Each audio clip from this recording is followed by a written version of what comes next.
అందరికీ నిన్న జరిగినటువంటి ఆక్రమణ కేసులు ఏదైతే ఉన్నాయో నిన్న ఒక స్టేట్మెంట్ రావడం జరిగింది. ఏదైతే రాములు నాయక్ గారు మా కౌశిక్ రెడ్డి గారి మీద కేసు పెట్టడం, దీని వెనకాల మతలబ్ ఏంటో అందరికీ తెలుసు. అది రాములు నాయక్ పెట్టినట్టు లేదు.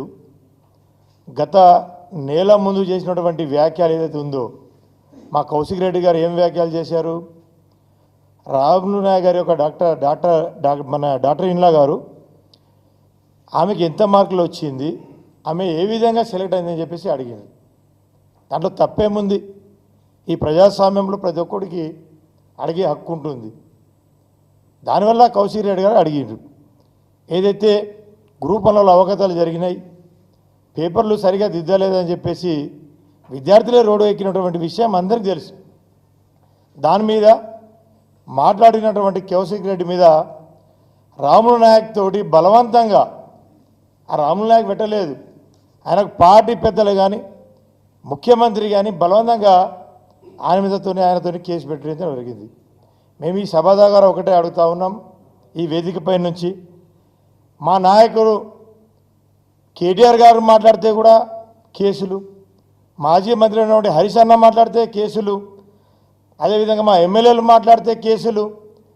మరి మేము మాట్లాడాలన్న భయం అనిపిస్తుంది, ఎక్కడ కేసు పెడతారో అని చెప్పేసి. ఈ విధంగా ఈ పరిస్థితి ఈ రాష్ట్రంలో ఈ కాంగ్రెస్ పాలనలో జరుగుతూ ఉన్నది. కాబట్టి ఈవెన్ మీరే అంటూ ఉంటారు, నిన్న ముఖ్యమంత్రి గారు పెద్ద పెద్ద మాటలు మాట్లాడిండు. ఏమని? ప్రతిపక్షం బలంగా ఉంటేనే ఈ యొక్క ప్రభుత్వం మంచిగా నడుస్తుందని. మేము బలంగా మాట్లాడితేనే కదా నువ్వు బలంగా కేసులు పెడతా ఉన్నావు. కాబట్టి ఈ విధమైన పరిస్థితి బాగలేదు. దీన్ని మేము పూర్తిగా మా బీఆర్ఎస్ పార్టీ తరఫున ఖండిస్తూ ఉన్నాం. ఎందుకంటే ఈ ప్రజాస్వామ్యంలో మాట్లాడే ప్రతి హక్కు అందరికీ ఉంటుంది. మాట్లాడినప్పుడు నువ్వు అట్రాసిటీ కేసు పెడతా ఉంటే మరి మాట్లాడేటోళ్ళు కూడా రారు ముందుకు. కాబట్టి ఈ విధంగా మేము గిరిజనుల తరఫున కూడా మేము పూర్తిగా ఖండిస్తూ ఉన్నాం. మేము ఈ వేదికపై నుంచి ఒకటే మేము డిమాండ్ చేస్తూ ఉన్నాం, మొట్టమొదటిసారి అయితే ముఖ్యమంత్రి మీద కేసు పెట్టాలి అట్రాసిటీ. ఎందుకు? విదేశాల్లో పై చదువు కొరకు వెళ్ళినటువంటి మా గిరిజన బిడ్డలు 17 మంది స్కాలర్షిప్ అందక రోడ్డు మీద తిరుగుతూ ఉన్నారు యూఎస్లో. 2 సార్లు దాని మీద నేనే అసెంబ్లీ సాక్షిగా నేను మాట్లాడినా. వాళ్ళకి డబ్బులు రిలీజ్ చేయండి, వాళ్ళకి ఆదుకోండి, వాళ్ళు జీతం లెక్క అక్కడ పని చేసుకుందామన్న ఏ పని దొరకలేదు అమెరికాలో. వాళ్ళకి డబ్బులు రిలీజ్ చేయని చెప్తే ఇప్పటివరకు కూడా 17 మంది పిల్లలు అక్కడ రోడ్డు మీద పడ్డరు. రోజు మాకు ఫోన్లు చేస్తూ ఉన్నాం. కాబట్టి ముందుగా ముఖ్యమంత్రి గారే దీని బాధ్యత వహించాలి. కాబట్టి మొట్టమొదటిగా అట్రాసిటీ కేసు ఈ రేవంత్ రెడ్డి గారి మీద పెట్టాలని చెప్పేసి కూడా ఈ సందర్భంగా మేము తెలియజేసుకుంటున్నాం.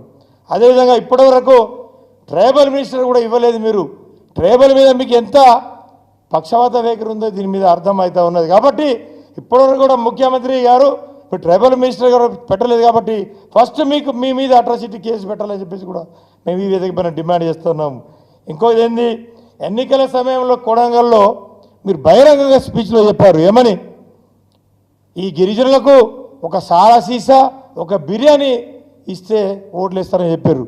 కాబట్టి బాధ్యత వహించి మొట్టమొదటిగా మీ మీదనే అట్రాసిటీ కేసు బుక్ చేయాలి అని చెప్పేసి కూడా ఈ సందర్భంగా నేను డిమాండ్ చేస్తూ ఉన్నాము.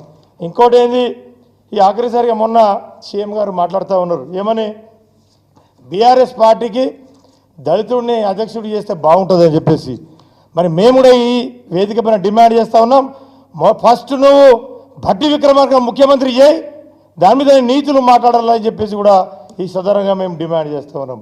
కాబట్టి ఇవన్నీ ఫస్ట్ మీరు ఏదైనా కానీ మీరు మాట్లాడే ముందు వెనకాల ఏముందని చెప్పేసి ఆలోచించి మాట్లాడాలని చెప్పేసి కూడా తెలుసుకుంటూ, ఈ అనవసరంగా ప్రతి ఒక్కరి మీద మాట్లాడేటోళ్ళ మీద అట్రాసిటీ కేసు బుక్ చేయడం ఈ పద్ధతి కాదు, సరైన పద్ధతి కాదని చెప్పేసి కూడా ఈ స్థానం తెలియజేసుకుంటాం.